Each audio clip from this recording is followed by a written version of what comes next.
Folks, welcome to Clementine's here in San Ramon, California, and sitting here before the gig with a legendary drummer and, more importantly, a better human being, Larry Vann. Welcome to the Jake Feinberg Show. Hey, Jake, it is an honor to be here, man. This is so cool, man. I can't believe this. What a way to so kick badass, off man. And 2018 with Jake Feinberg in my neighborhood, doing good. You know what I'm saying? You don't get no better than this, man. Wow. Just before we get into you, can you talk to the peeps worldwide about why you dig my show?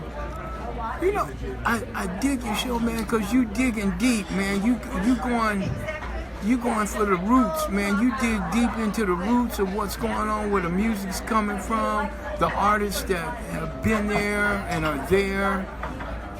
Is it about the it's also, Stanley Clark said that my focus is on the creativity of art, which is the most in any art form. Right. It's about how to create. Right, so and it starts with the root, man. You down there in the root of it, and you go, and you don't just stay there. I mean, you're all over the place. I'm marinating in just a bunch of beautiful human beings. Wow, you know, one minute you in Oakland, man, with the Oakland Phone Group, and next minute you with Lenny White, or you with, you know, Narda Michael Walden, or, you know, you just all over the place, man. You dig it, you mess with it. Grover Washington, you know, you're Grover, all over the place. I was listening to Earth Tones on Mr. Magic coming over here. But you know, Larry, I wanted to ask you, you came up when it was organ, guitar, drums, before the electric bass. Would you say, did you play gigs before there was an electric bass? You just played No, the electric bass was happening, but at that time, the time you're talking about, man, it was not a city, an urban place, urban city in America that didn't have a grinder's room. You know, that was just like every place you went, man, there was a grinding room. There was a black club that had an organ in it, man. They was doing Jimmy.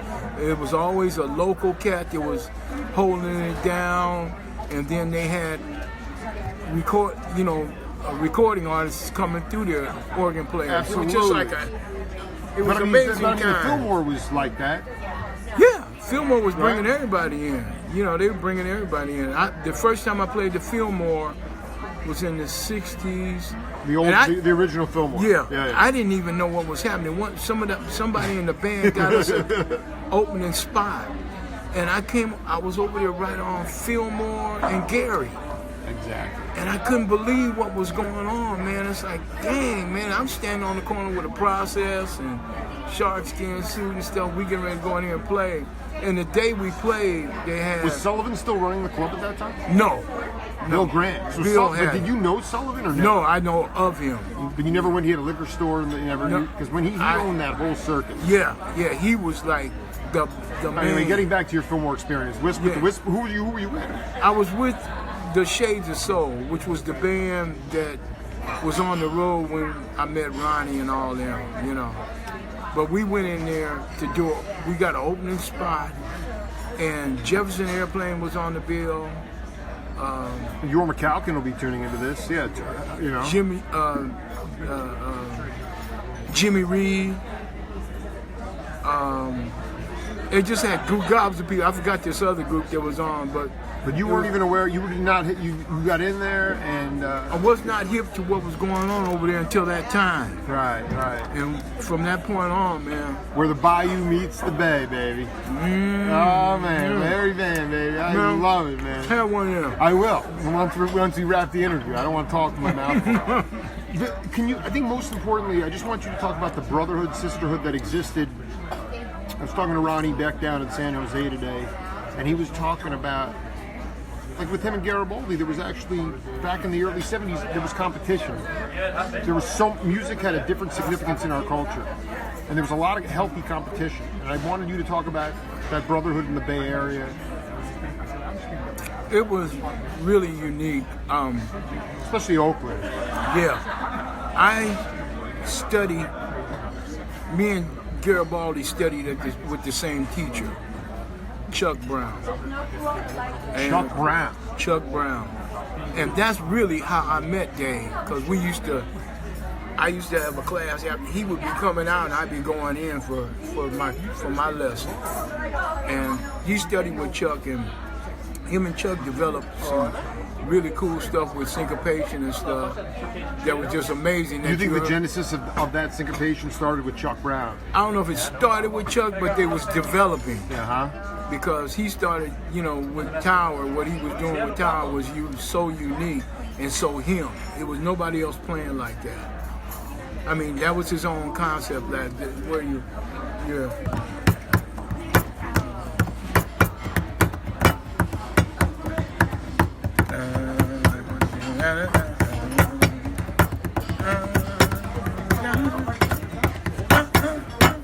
All that stuff. Right. He's just like that was like it was like crazy. And he's a sweet dude, man. He's really a sweet guy. A great cat. Great human being. I had a chance to hang with him. He was such a beautiful cat. No, but Billy Rich just tuned in, and this is how. There's no logic to my show. Like you said, one day I'm in the Fillmore, then I'm in, I try to cover Chicago and the blues scene there. But Chris Parker, the drummer, was with Butterfield, and he was with Billy Rich, and so I was like, "Is Billy Rich? You know how to get a hold of him?" Chris Parker connected me with Billy, and I interviewed Billy on Monday, and he starts talking about Omaha, Nebraska, his older brother Herb, and the idea. I said, "Who was the drummer when you were with the Whispers?" And he said, "Larry Vann." I said, "Get the F out of here." Larry Vann, Bill Rich. Can you explain? This is the key in live music today, and why it's very transient. A lot of cats who are on the touring circuit, it's 25 gigs and 24 nights. Right. Okay, in different cities. Right. You had the Chitlin circuit where in Omaha that would be a pit stop for you. So twofold question. Talk about playing with Billy Rich, and talk about that Chitlin circuit and how Omaha actually was a pit stop for you guys. Well, we were on the Chitlin circuit, and that was one of the spots we had lined up for the tour that we were on. And what had happened is when we started, which we started here in Oakland, first stop was San Diego. From San Diego, we went to Phoenix, Arizona. Sure. From Phoenix, Arizona, we came back to Riverside, California. We got to Riverside, California. The bass player got called up into the war, which when we left here and went to San Diego, we both got called up. Our numbers came up. So we had to fly back to Oakland. The original bass player? Yeah. Wow. Oh, yeah, Bernard Williams was his name. Yeah. Bernie. So me and Bernie, and we grew up in the same neighborhood together. So me and Bernie had to fly back to Oakland to go to the draft board. So we were scared. We were hearing stories like, man, I heard they take you that day. And man, we was all scared because we had a round trip ticket back to San Diego that night. Well, as God would have it, man, we were able to do what we had to do, get back on the plane, get back down. How did you get down? Everything was so streamlined back then. There was no red tape. No, we just went Billy down. had issues with the draft too. But yeah. So anyway, the point is that you get back there. Get back there. We do San Diego. We do Phoenix, Arizona. We do Riverside, California. And me and him are rooming. Me and Bernard are rooming. And I wake up and he's coming in. He's packing his bag. He said, "Man, where you going?" He said, "My father just called the hotel. He found, So what? What's wrong?" "Hey man, they called my number. I'm going in the war." "You going in the war? We just started this tour." 3-part harmony. Well, Whispers was no. It was Scotty 4-part. 3 guys and Scotty up front doing the lead. But so we're the backup band. So and he's the bass player. So we just kicking off on this Chitlin Circuit tour, and we done lost our bass player already. We had a complete review. It was the Whispers was the main act. We had a comedian. We had 2 go-go girls, and we had Terrible Tom who was a soul R&B cat out of Oakland also. So we had it was the Whispers Review plus the band. So, hey man, Bernie's gone. So now we're calling ahead to every town we get in and telling them whoever your best bass player is in town, we need them. Sign them up. So when we got to Omaha, we were pretty well in the groove by then. We were getting good bass players everywhere we went, and we called up Billy. Henry Peters was the first guy, but something happened. He had some previous engagements and stuff, so we got Billy. And Billy, we brought Billy out here to California with us. He came out to California. But that's how I met all the cats. That's how I met Buddy, through Billy. Billy kept telling me about, man, you gotta meet Buddy every night. And I didn't know nothing about Buddy Miles. He said, man, you gotta meet Buddy, man. You gotta meet Buddy. And one night, it happened. This big cat comes in the club and he said, man, Buddy, I didn't know what Buddy even looked like. Buddy's here, man. Buddy's here. I said, oh yeah. He said, man, you gotta meet him. So he introduced me to Buddy Miles, and first thing Buddy said was, you got some beautiful hands. And he said it just like that. I expected, hey man, what's happening? Had a low voice, you know. But his voice was like this. High voice? Yeah, kind of high voice. So I said, hey man. He was a good deal younger than you, wasn't he? Buddy? Yeah. No, I think Buddy. Buddy was your peer? I think Buddy was older than me. I think Buddy was older than me. A little bit older. How important is it to like your bandmates off the bandstand? Like, have you ever have you done gigs with guys that you can't stand them? I've done gigs with cats that have been difficult, but talk about the love off the bandstand, how that lends itself to really just transcendent music. We had our differences with that, focusing on that particular group. With the Whispers, that review, we had our differences at times. It's hard rolling with cats, you know, day in and day out, man. Everybody's different. It's a burn. But for the most part, we had unity. We had a lot of unity. And on what is unity to Larry Young?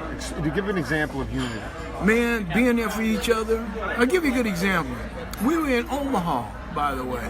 Give you an example. Surprise, yeah. And our road manager was at the door, you know, collecting the money as people would come in. This one particular night, all of a sudden we hear this yelling, we hear his voice. Scotty, Larry, blah, Eric. He's calling up all these names, he's at the door. Well, he's in a fight with a cat at the door. And we vacated the bandstand. We all left the bandstand, man. Like, hey, man, what's happening? What's wrong with that? His name was Alvin Pillars. He was our road manager. Who was all for one. All for one, man. All for one, hey, man. The show stopped and we hit the flow and found out what was going on. And what it was and this cat clocked him too, I think, and he was a short guy, and he came in with all, you know, like a black suit with a white tie, looking like a gangster, serious gangster brother, you know. And he had some people with him, but he was like a family member of the owner of the club, and he, instead of him just being cool and telling Alan like, hey, I'm the owner's cousin, and maybe you can check with somebody and get the approval, you know, so we don't have to pay. We got carte blanche because, you know, we family. He came in, get out my way, Negro. And Alvin went left and said, hey man, I ain't letting you, man, it's so-and-so, it's $5, whatever it was to get in to see the show. And he got cocky with Alvin, and him and Alvin got into a big scuffle. But we hit the flow to see what was going on, man, and try to resolve the situation. But that's unity. That's the kind of stuff. Unity. That's unity. Talking to Larry Vann here on the Jake Feinberg Show. Such a high honor to talk to this cat. Can you talk about the East Bay Dragons to peeps out there? I mean, the Hells Angels were representative of a certain ethos, an American ethos that I think has gotten a little bit warped in this era. It was a little bit, it was more of a live free or die sort of mentality. But the East Bay Dragons, can you talk about how you wound up playing gigs?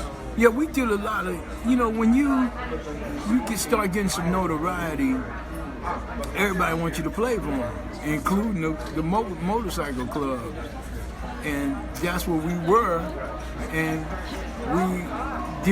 we played their dances, and it was cool. It was like kind of like a badge of honor. If they said you were cool, it would be the Hells Angels or the East Bay Dragons, man, and they want you to play, man. You got some clout. It ain't no anybody that play they dances and stuff, and that's on both sides. How did they feel? I mean, did they have a similar ethos, or I mean, how did they implement their vibe in the community without being hassled by the police? The Dragons, from what I know, I wasn't a dragon, but I was in the community. But you checked it. You were receptive enough to check it out, yeah. Yeah, and I was in the community. They were cool. From where I could stand, they were cool within the community and supporting the community and there for the community, and they've always had their stuff together. I know there was probably some skirmishes and stuff, cats in the organization that wasn't cool. Did them and the Hells Angels have any relationship at all? Yeah, matter of fact. Were they tight? Well, during the time when I played with them, I remember a couple of Hells Angels coming to the dance that we played. Played wow. Cats came That's in so there. beautiful, Hey, man. man. They knew each other. Unity. Yeah. So I know they used to. There was a time when they would fight, But during this particular time, it seemed like things were cool. Where I was, what I saw, You know who I connected with is the house pianist at Bob City was Frank Jackson. Frank Jackson, okay. Played with Pony Poindexter. I remember Pony Poindexter. Were you more of an El Cid's cat, or were you more of a Bob City cat? Or I was both? an El Cid. Bob City was, that was it. Can you talk about playing in the burlesque houses for dough and how exciting that was? Man, for me, playing North Beach was like playing Vegas. Oh man, I'm playing Vegas. I'm playing North Beach, man. I'm like, wow.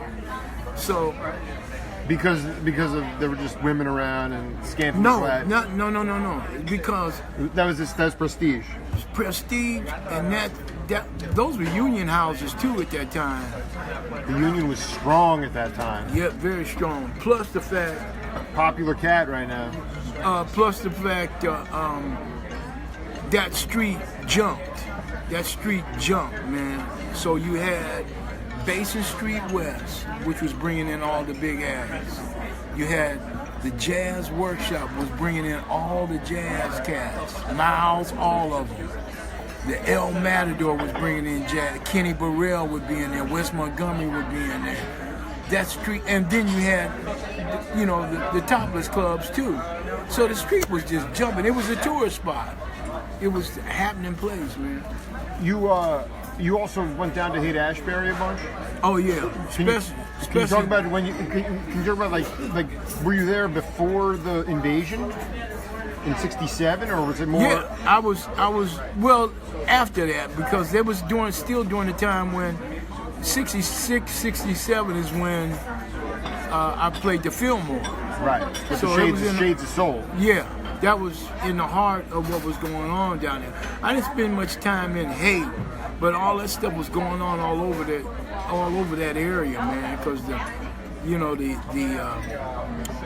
hippies and stuff had taken over, man. It was ridiculous. It was really cool. Well, when did you first cross paths with Merle Saunders? I didn't cross paths with Merle until the 70s. But I was well aware of that brother, because Merle was very well respected in the area. He was always in the media. He had great press. Ralph Gleason was writing about him all the time. Oh yeah, Phil, Elwood, all that gang, all the writers were always writing. And he was, when we talk about, you start talking about, earlier you were talking about the jazz rooms, the organ grinding room. He was one of the main cats in San Francisco. He was holding down Jack's on Sutter, which was an organ grinding room. Absolutely. So it was a jazz room. They did other stuff too, but it was one of those rooms, man. They had an organ in there, and they would have organ trios in there all the time, especially Jack's. I played with Jimmy McGriff in there. I mean, excuse me, Groove Home. Groove. I played with Groove. I want to ask you straight up, Larry. Just talk about, when I was with Kenny Barron, it was very moving. Like he just said, he goes, playing music to me, I just want to touch people. I want to touch their hearts. Mm-hmm. What's your MO when you're at it? We're about to take witness to you guys a trio. Mm-hmm. So tell me about your philosophy as it relates to creation of music and what you want to accomplish. Well, my slogan is I'm the groove merchant, and so the thing is putting it out there. Speak loudly. Putting it out there to the people. Putting it out to the people. Putting it to the people. And getting something back. I put it out and I get something back. I want to be able to move the people. I want them to walk away feeling good about what they heard and mixing it. It's a two-way street. It's not one thing. It's not one-sided where, it's all about me. It's about them too. And putting it out there, making them feel good, making them want to dance to my beat, and getting off on it. That's lets me know I'm doing my job. You learned that from being on the Chitlin circuit with the I learned that from day one? From playing and growing. Playing live. Playing and growing in music. That feeling. It goes all the way back to, me in school. I love playing the Christmas shows with the concert band.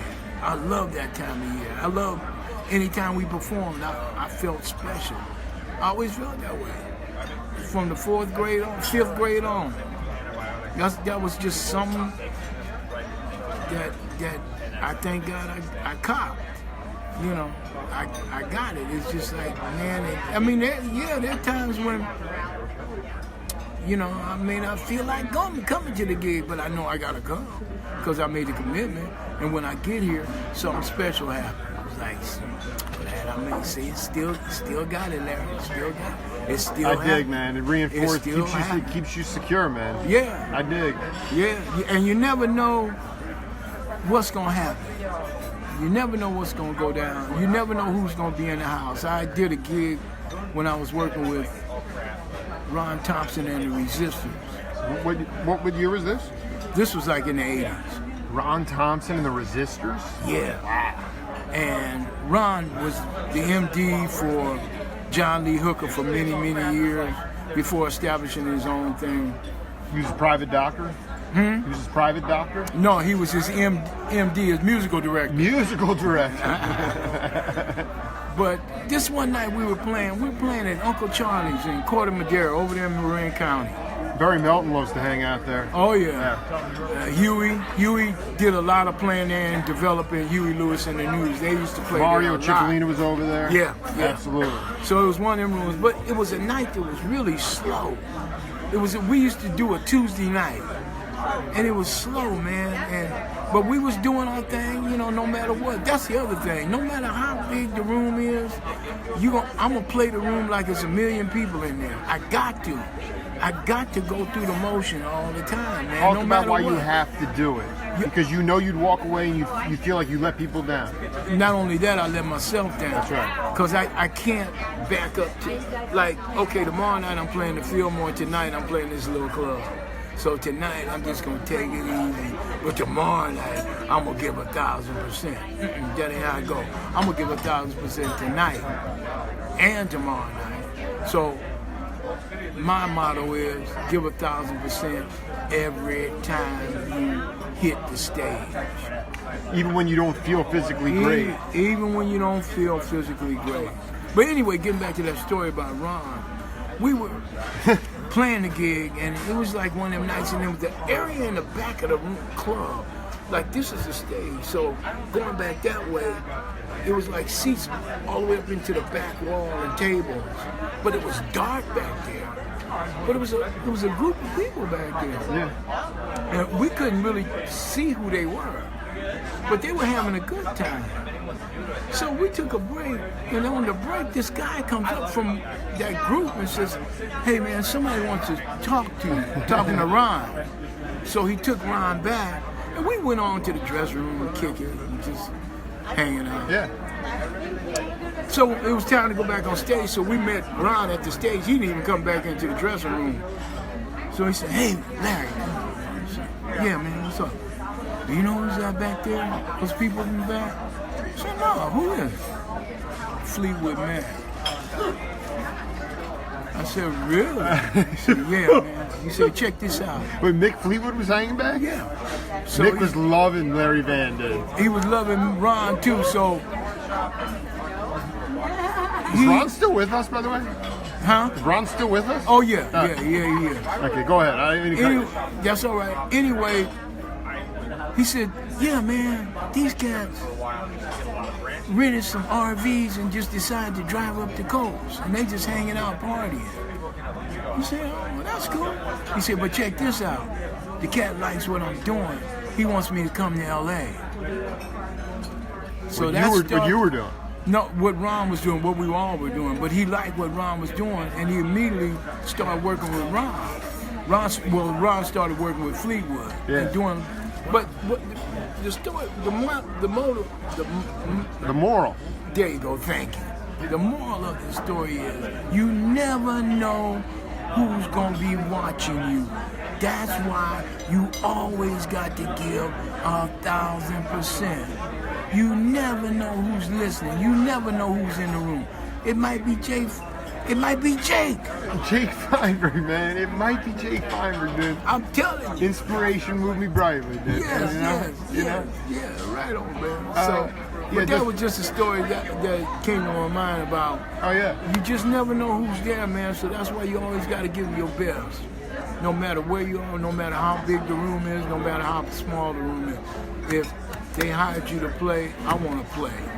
If you were starting out in 2018 as a 16-year-old cat, and you didn't have the money to go to the academy, what's your advice to peeps about if they have good time feel and they, obviously they don't have their voice per se, but what's your advice? How would you approach 2018 if you were starting out as a musician?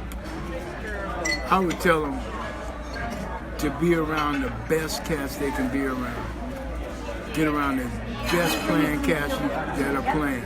No matter how they act, you stay humble and get all the good stuff. Get the good stuff and learn what's important. What is important? In playing. Well, first of all, you said a couple of them, being a drummer. One of them is having good time. If you have good time, a good time-keeping drummer will always be able to work. He'll always be able to work. Because the front line, and what I mean by the front line, the horn players, the bass player, the guitar player, they're part of the rhythm too. But the front line, they want somebody to keep good time. They don't even care too much about you soloing. Especially when you're playing with older cats, they ain't gonna give you a lot of room to play unless you a bad dude anyway. They're gonna just like it was when I was coming up. Them old cats would turn around and look, "Boy, just play the time. Play the time. Don't get too fancy on it. Don't do that. Get on the ride." They be telling me, "Play the ride. Get on the hi-hat." And they would wear me out. But I looked at like during the tune, they'd just be yelling at it. Yeah. Okay. So a lot of verbal direction on the bands. Just basically stop effing around. Right. Don't mess around, man. And I tried very hard not to mess around because as far as I was concerned, this was my shot. I'm playing with the older cats. And years later, man, I thought about it. I said, them cats, they were supposed to be like that with me. Because these cats was raising families and stuff and taking a chance on me playing. they could have got fired. They said, "Hey man, we're gonna fire y'all. You bringing that little boy in here? He can't play." But that never happened. But they was on my case because they trying to make a living for their family. They ain't got time to be jiving around. So, little bro, if you're gonna play, you're gonna be with us. You're gonna have to do it right, or we're gonna have to get somebody else. So that was part of the school for me and coming up. Like, So to answer your question is, first of all, as a young drummer coming up, good time. Work on your time. Listen to all the great players. Learn as much as you can. Learn how to read. Learn the fundamentals of music. Learn the fundamentals of music. Learn about the note value and notation. Learn how to dissect the music. What about feathering the bass drum? Feathering the bass drum. Not doing the. I mean, you're not tonight. We're not going to be seeing. It's not going to be just pulsating backbeat on the bass drum with you. I mean, there's an art to that. There's an art to it. And Tootie Heat said that the foot's not used the same way in music anymore. Yeah. Melodic. We're going to see on display tonight. Yeah, it's rhythmical, and you gotta play with the bass player. That's the key. If the line is dum dum, that's the bass player. Your foot got to be right there.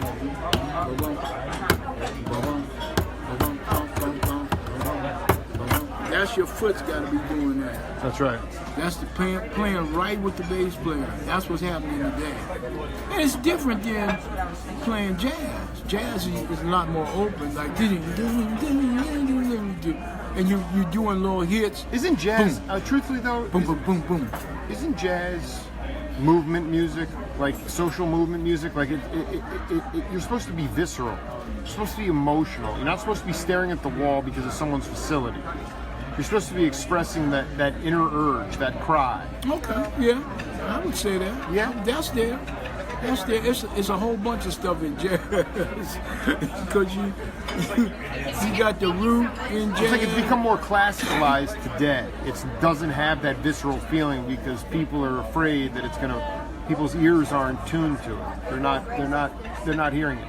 So it's become a little bit more classicalized. I just don't hear that. It's to me, it's changed. There's some great players out there. No, there's no to disputing that. There's no. It's just the idea of. To me, it's movement. It's either you're increasing vocabulary like Bird and Diz did, or it's like what you and Gary Bartz and Max Roach and all the cats were doing as far as it related to equal rights. Politics was in it. Yeah, the movement was in it. I mean, education was in it, though. I mean, it was. Yeah. Not, but I mean, it was street education. It was a lot. It was a whole bunch of stuff. It was the movement. It was the revolution. And it was the educational part of it. Because the cats were really serious with the Did you play Black Panther rallies? Yeah, I did. What was the vibe there? What was the vibe? Vibe was deep. Angela Davis there? Huh? Angela Davis? I've been at events that she's been, especially since she's gotten older. I wasn't with her in the heyday. Yeah. But I was in Oakland, man, so it was all around me. I mean, I used to go up to the supermarket, and Black Panther cats would be on one corner, and Muslims would be on the other corner. The what? Muslims, the black Muslim. The black Muslim. Okay. So I'm not hip to that. Yeah, well, the black Muslims was the black Muslims. Okay, right on. Yeah. So it was like Black Panther, black Muslim. They both were moving like that. They were saying this cat was saying one thing, this cat was saying another. So it was an incredible time. It was deep. It was seriously deep. Well, I mean, the best you can. This is fascinating. What they were two very different messages, or they were? Yeah, because I mean, the Black Panthers were talking about the revolution. The Black Muslims were talking about black folks coming together. And it was. I mean, they were all kind of saying the same thing, but the whole concept with the Black Panthers was protection. protecting the community. That's why they knew the rights. They learned about the law, that they had the right to bear arms and protect their community, because the cops was coming in just bashing heads whenever they felt like doing something, man, and throwing cats up against the car. Because, I mean, we used to walk. I remember if we were out late in Oakland and it was a bunch of us and a cop came out, if he felt like it, he would stop, pull us all over to the side, and question us. We just going home, but it's a group of us. So stuff like that was nothing. And you know, it would be worse. Sure. They would stop cats and jack them up physically. So the Black Panther movement came up with the basic concept was protecting the community and the right to bear arms to protect ourselves. Now the Black Muslims weren't saying that. The Black Muslims were saying something else. It was based around the black religion, the Muslim religion, Elijah Muhammad, which is definitely built on peaceful resistance. Yes. Yeah. I mean, you're dealing with white power and people that want to fight it or protect through the right to bear arms, right, versus people that are trying to enlighten through the legislative process or the peaceful resistance movement, which is not the sexiest thing to do, but it would be the more prudent thing to do. But either way, Larry Vann was walking down the street, and these two groups were coming the other way. So it created a vibe, and within the music, it definitely rubbed off. Oh yeah, on that. Yeah, and that had a lot to do with. See, now you're hitting the point where what's happening with the music during this period of time when this revolution is going on. Then you hearing this harder funk coming out of Oakland, which is an element. It's a spin-off from the movement.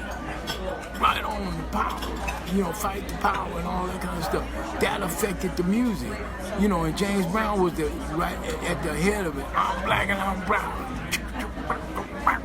But that stuff behind it, that groove behind it. And then Curtis Mayfield was coming from the sort of the peace, the inclusivity. I mean, James was. Yeah, Curtis was really into the movement with Martin Luther King. You knew that rhythm section, and they fell off an icy bridge. Yeah. Right? Yeah. You knew all the accompanists in Curtis. Yeah, we had worked together. We had all worked together. Beautiful cats, right? Beautiful dudes, man, and could play their butts off. Oh, man. I mean, when Curtis and him went on stage, man, it was like, the arrangements was like, it was ridiculous. It was ridiculous. To be very honest with you, have you ever heard Curtis Mayfield live in London? A later group that he had? Definitely not later. I'm in that early '70s. But what's going on? The point I'm trying to make is, man, people want to see your mouth. You see me? Your hands are blocking. Oh, okay. Yeah. The thing is, man, that band captured the music and the arrangements of those early stuff. It was two horn players. It was just an alto and a trumpet. Alto and trumpet? Alto and trumpet, and bass and drums. And the cold-blooded thing was, these cats would do a set before the Curtis and the Impressions came on the stage. So they would do a complete set of music with just bass, drums, and two horns, and you wouldn't miss a beat. They were playing like post-bop, funk, and things They were doing jazz. They were doing a mixture. It's great. It was beautiful. Yeah, it's great stuff. Yeah, it was happening. Then Curtis would come on, and then you would hear the chorus because Curtis was playing the guitar, and they would go through all their songs. Man. It was crazy. We're all around this world with Larry Vann, but before we wrap, I wanted to, John Turk is in the hospital. Yeah. And he's been the main cog at the Glide Memorial Church. Right. Even though I've never been to mass, any type of service there, I feel deeply connected to it. John Turk, Ron Ebeck said that dude had more ladies lining up for him than anybody. That dude was a stud. And you know, all I'm saying is, who is John Turk? Talk to the peeps in the world about John Turk. John Turk was the ultimate. This cat was one of the organ grinders, one of the great keyboard players, and a great trumpet player. This cat, if you've seen any footage of him, there's footage out there. There is? Because there's not a lot, man. There's great footage of you and Elvin Bishop, though. Oh, yeah. There's footage of John. This cat played the keyboard and trumpet at the same time. He played the organ and trumpet at the same time. The cat was amazing. Was he playing solo? He was improvising on the organ and the trumpet at the same time. Yeah. Did he come across more in the Clifford Brown or Miles, or Turk was his own cat, but I mean he just had a unique style, man, of his own. To me, he had a great unique style, and I mean, you got to hear. There's stuff out there that's out. Matter of fact, he's got a CD out. He did a CD not too long ago.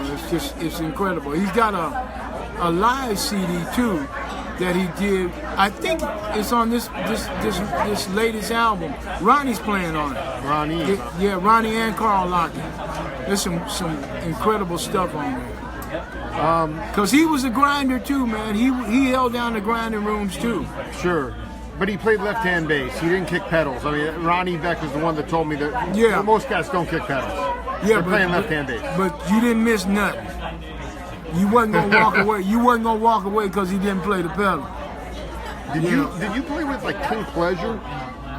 I wish I could have played with King Pleasure. I mean, Calvin Keys said that King Pleasure was homeless, and he bought him every morning rolled the joint for him and bought him breakfast, man. All right, before I let you go, LV,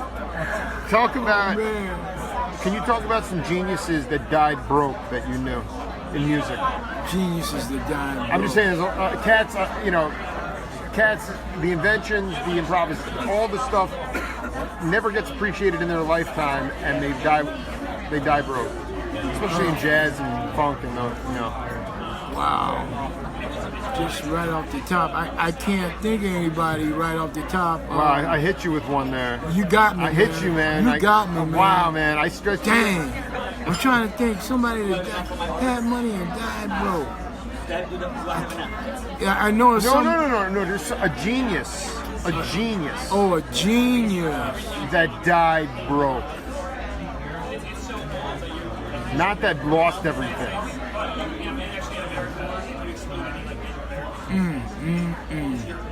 Dr. Dyson is saying James Carr.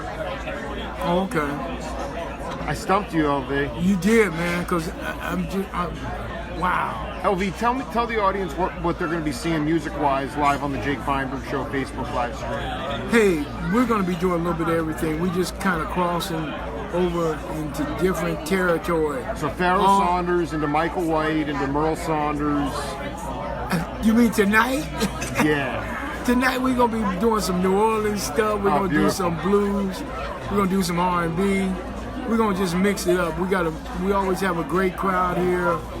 So we may even do some Glenn Campbell. So you just never know. Well, we got some Hush Puppies Steed here. Larry Vann, man, what a great hang, dude. Much love to you, brother. Jake, thank you so much, man, Be good, for being in the hood. Peace.